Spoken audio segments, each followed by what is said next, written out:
Les clichés ont la vie dure, mais comment changer le regard sur l'Afrique? C'est le grand angle de ce dimanche 24 janvier.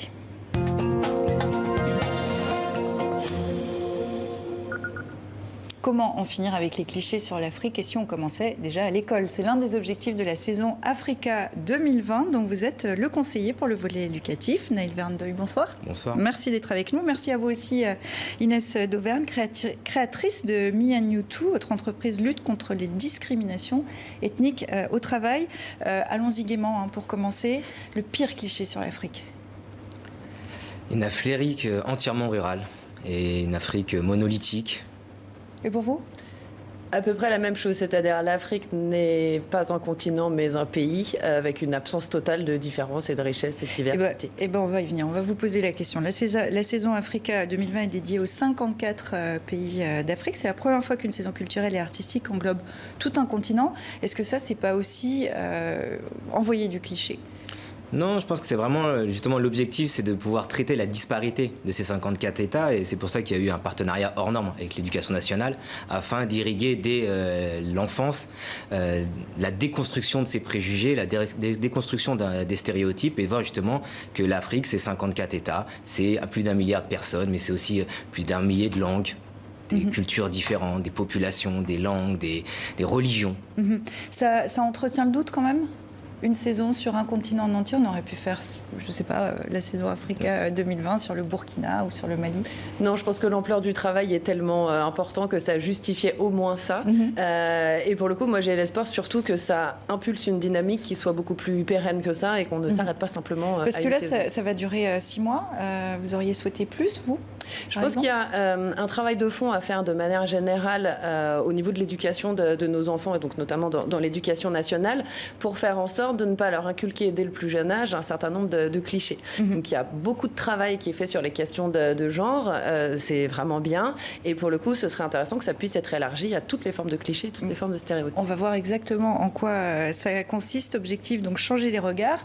Cette saison Africa 2020, ce sont 450 projets et manifestations dans les arts, les sciences, l'entrepreneuriat, aussi l'éducation sur laquelle vous travaillez, Naïl Verndoy. On va voir un exemple, l'Afrique sous toutes les coutures au lycée parisien Elisa Lemonnier. Pour moi, l'Afrique qui innove, c'est en fait l'Afrique qui simplement se réapproprie sa culture. L'Afrique moderne, pour moi, c'est de montrer toutes les beautés africaines qu'il y a à travers chaque pays et chaque continent. On va avoir le bleu en taille d'ail. Ils se modernisent, même s'ils gardent ce que leurs ancêtres leur ont appris. Je trouve ça très fascinant. Ça casse un peu le truc.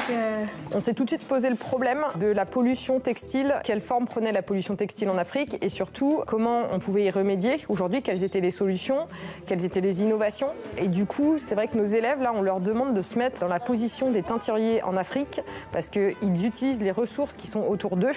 Et nous, c'est ce qu'on aimerait reproduire avec nos élèves, donc en passant par la teinture végétale et pour qu'elles créent leur propre tissu. En fait, rien qu'à travers un vêtement, on peut montrer à quel point le continent africain a une puissance mais incroyable qu'on sous-estime énormément.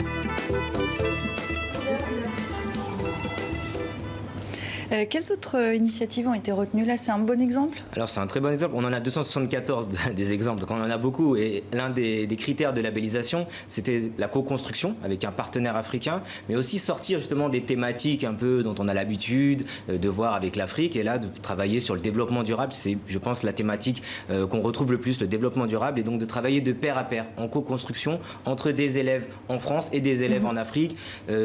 Et chacun apporte son expertise et peut participer à un projet collectif. On va voir des images justement de cet échange sur la gestion des déchets entre deux classes, l'une en France, l'autre au Burkina Faso. L'idée, c'est vraiment de faire dialoguer la France avec le continent africain? Oui, c'est ce qu'on s'est rendu compte, c'est que si les enfants se parlent ensemble directement, sans passer par les images, sans passer par des manuels parfois un petit peu surannés, on va le dire comme ça, ils vont se rendre compte que de l'autre côté de la Méditerranée, il y a des enfants qui leur ressemblent, qui ont envie de jouer, qui ont envie d'apprendre et qui finalement convergent vers l'universalisme. Qu'est-ce que vous en pensez, justement, ces initiatives, ce qu'on vient de voir là, concrètement? Alors, je pense du que, concret. Ouais, hein. oui, tout à fait. C'est un sujet qu'il faut aborder effectivement de manière concrète. Encore une fois, c'est hyper important que ce soit pérennisé et que ça puisse être étendu à l'ensemble des enfants, quelles que soient les classes d'âge. Il ne faudrait surtout pas que ce soit uniquement destiné à des professeurs qui sont volontaires et proactifs sur le sujet, donc finalement déjà sensibilisés. Donc, ces programmes sont extraordinaires, mais je pense qu'avant tout, il faut garantir le fonds commun à l'ensemble des classes. Je vous laisse répondre. Alors, pour la partie pérenne, c'est vrai que la saison dure 7 mois, mais ça, c'est la saison Africa 2020. Le volet éducatif, lui, il a tendance et il a vocation à être pérenne. L'éducation nationale ne fait pas de l'événementiel. Elle veut vraiment poser aujourd'hui les jalons pour une dizaine d'années. Mais sur leurs proches qui reprochent ou pas, remarque que vous faisiez qu'on prêche un peu à des convaincus. Alors ça, c'est vrai qu'on a eu un appel à projet et c'est les enseignants qui sont revenus vers nous. Mais aussi, nous aussi, on a piloté avec mon collègue plus d'une dizaine de dispositifs, dont un journal qui a été distribué à tous les élèves de CM2. On a aussi travaillé sur des supports musicaux pour des chorales, pour découvrir justement les artistes contemporains africains, mais aussi les dessinateurs de presse africains, le cinéma, les cinémas africains aussi. Donc là, on a un partenariat avec le CNC qui s'appelle École, Collège, Lycéens et Apprentis au cinéma, qui s'est enrichi cette année de 3 films africains contemporains. Donc c'est vraiment pour leur faire découvrir qu'aujourd'hui, en Afrique, il se crée énormément de choses. Il y a un dynamisme et une créativité. C'est casser l'image de Kirikou et la sorcière. Ah oui, complètement, oui. Non, mais si on regarde Lemb, Rafiki ou ça vous d'autres fait rire, films. mais souvent... Non mais ça me fait rire parce que c'est effectivement l'image de Kirikou qui est un dessin animé que les enfants adorent. C'est exactement l'imaginaire qu'on propose aux enfants et jusqu'à présent le seul qu'on proposait aux enfants quand ils pensent à l'Afrique. C'est-à-dire que systématiquement dans toutes les histoires qui sont proposées aux enfants jusqu'à maintenant sur le sujet, on y voit l'Afrique comme étant un continent avec des lions, des girafes, des cases et des tam-tams, pas de voitures, pas de ville, pas de téléphone portable, pas de technologie, pas d'innovation. Et c'est justement, je pense, ça qu'il faut principalement casser. Donc c'est une J'ai super enseigné en initiative, maternelle et même au-delà des totems. J'ai même vu des totems dans certaines classes, des totems qui sont amérindiens pour représenter l'Afrique. Et pour déconstruire cela, on a mis aussi en place un manuel pour les professeurs de maternelle autour de 7 artistes contemporains africains qui montrent leur art et leur art d'aujourd'hui, comment ils l'utilisent et comment on va pouvoir le décliner en séquence pour les élèves. Puisqu'on parle de manuel, il y a un manuel de lecture qui vous agace beaucoup. Vous avez un enfant qui est un petit garçon métis et vous avez vraiment souligné un ouvrage qui sert à l'apprentissage de la lecture. Oui, alors c'était votre tweet. Ouais, c'était effectivement pas la première fois que mes enfants rentrent à la maison, donc en me montrant leurs histoires et où je trouve qu'il y a énormément de clichés sur l'Afrique. Et donc là, cette histoire qui m'a particulièrement fait réagir, on y voit un petit garçon blanc qui rentre le soir en expliquant à son père qu'il veut devenir africain comme son copain Fofana. Alors accessoirement, ça m'a un peu fait tiquer parce que Fofana, c'est un nom de famille, c'est pas un prénom, donc ils auraient au moins pu choisir un vrai prénom. J'ai été très gênée par la réaction du père qui éclate de rire quand son fils lui dit qu'il veut devenir africain. Donc je trouve qu'il y a une forme de racisme ordinaire en fait derrière cette réaction. Si on prend l'inverse, est-ce qu'un père de famille sénégalais éclaterait de rire si son fils lui dit demain je veux devenir européen comme mon copain Dupont qui mange du camembert dans des champs de vaches? Vous êtes-vous prof d'histoire géo, historien aussi? Est-ce que l'histoire et l'histoire de l'Afrique et sur l'Afrique et de la relation entre la France et l'Afrique est bien enseignée dans les manuels en France? Bien enseignée, bon, c'est subjectif, mais elle a existé, elle existe encore. Par exemple, en 2007, il avait été mis les empires médiévaux au programme de 5e. C'était l'empire du Monomotapa, du Songhai, des empires 13e, 15e siècle, et du coup décorrélé de l'histoire européenne. Donc c'était aussi pas européano-centré pour le coup. Après, c'est vrai qu'il existe encore des manuels peut-être un peu vieillissants, mais c'est des initiatives privées, et aussi la littérature de jeunesse, mais la littérature de jeunesse est aussi en train de se renouveler avec justement des auteurs afro-descendants qui écrivent pas mal de choses complètement différentes. Comment on change les regards? Voici un autre exemple avec l'Afrique urbaine et connectée, reportage tourné il y a un an dans une classe de Kinshasa.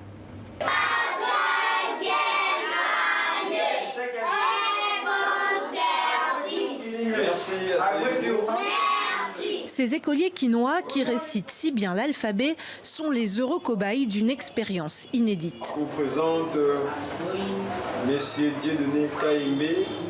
Ingénieur informatique, à 30 ans, Dieudonné Kayembe est l'inventeur d'une tablette pédagogique nommée Motema. Motema, cela signifie le cœur en lingala. La tablette permet d'ailleurs d'apprendre les 4 langues nationales, le lingala, le chiluba, le kikongo et le swahili. Toutes les récitations, tous les cours de français, mathématiques et tout ce que vous avez besoin pour étudier. Entendez le programme scolaire congolais. Le numérique intervient dans tous les secteurs de la vie et nous sommes basés sur ça pour faciliter l'accès à l'éducation de base de tous. Nous avons numérisé l'ensemble du contenu du système éducatif de notre pays au sein de Tablette Motema pour en faire un outil didactique. Pour le personnel éducatif, l'apport est réel. Aussi longtemps que la tablette Motema vient dans ce sens-là, alors c'est d'ailleurs intéressant de faire bénéficier tous les enfants, peu importe où ils se trouvent. Accessible donc, mais aussi écologique. Équipée d'un panneau photovoltaïque, la tablette permet de contourner les fréquents problèmes d'électricité des foyers. Faute de moyens, l'assemblage se fait pour l'instant en Chine, alors que la RDC est l'un des principaux producteurs de coltan, un minerai indispensable à la fabrication des objets connectés. À terme, Dieudonné Kayembe souhaite produire sa tablette localement afin de contribuer au développement technologique et industriel de son pays. Cette Afrique moderne et connectée, elle est sous-représentée, vue de France ?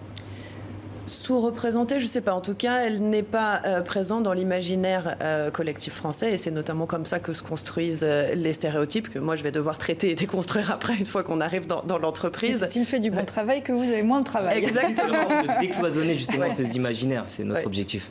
L'objectif, effectivement, est d'avoir le moins possible de stéréotypes à construire une fois qu'on arrive dans l'emploi. Parce que c'est vrai que les entreprises me disent, quand on travaille sur cette question des stéréotypes, mais finalement, nous, on hérite d'une situation passée au niveau de l'éducation. Donc, autant former correctement les générations de demain pour qu'elles soient plus inclusives et plus ouvertes à l'âge adulte. Et donc pour changer les regards, il faut changer les représentations. Vous avez grandi en France quand vous étiez petit, c'était quoi vos figures de référence? Est-ce qu'il y a des figures dans lesquelles vous vous reconnaissiez? Je le dis souvent, j'étais fan d'Arnold et Willy, donc mais c'était une figure américaine. C'est vrai que nous, notre narratif peut-être en tant qu'afro-descendant à l'époque, c'était vraiment le narratif américain, états-unien pour le coup. Et aujourd'hui, en changeant ce narratif, en essayant de montrer justement une Afrique à travers la saison Africa 2020, une Afrique vraiment comme elle est, en fait une Afrique réelle. On n'essaie pas de mentir non plus sur l'Afrique. C'est vraiment rééquilibrer les narratifs et montrer justement de la technologie et des choses très dynamiques et très positives. Votre petit garçon qui est un petit peu plus jeune quand même, d'une autre génération, lui, il se reconnaît dans quelle figure? Alors, il se reconnaît dans plein de figures aujourd'hui au travers des sportifs, des artistes. Après, il a 7 ans, donc c'est vrai que sur la question des rôles modèles, ça se pose un petit peu moins pour lui. Après, nous, on essaye de lui apporter un maximum justement de rôles modèles différents, de narratifs différents. Et ce qui est intéressant, notamment sur cette histoire, c'est qu'il a été le premier à réagir en me disant mais pourquoi est-ce que on parle que des girafes en Afrique, mais pourquoi est-ce que le père rigole? Et donc, je trouve que c'est intéressant parce que c'est cette génération-là qui commence à challenger finalement les adultes aujourd'hui. Remet en question aussi. Oui. Vous avez publié une anthologie Noir entre peinture et histoire qui revisite l'histoire de l'art à travers la représentation des Noirs dans la peinture européenne. Est-ce que les représentations, que ce soit dans la peinture il y a quelques siècles, mais aujourd'hui, est-ce que ces représentations évoluent quand même? Ça a évolué vite ces dernières décennies? Alors, à travers le livre, on a montré justement qu'au départ, à la Renaissance, finalement, il y avait très peu de préjugés. Et c'est finalement à la fin, au XXe siècle, fin du XIXe et début du XXe, que les préjugés, les caricatures, les stéréotypes sur les Noirs étaient créés. Et aujourd'hui, je pense que ça se déconstruit, mais justement avec une nouvelle vague, une nouvelle génération et des nouvelles réflexions, que ce soit dans les milieux universitaires, dans les milieux militants et maintenant dans l'éducation nationale. Et vous y travaillez l'un et l'autre. Merci beaucoup d'être venu nous voir sur TV5 Monde. Vous êtes les bienvenus quand vous voulez.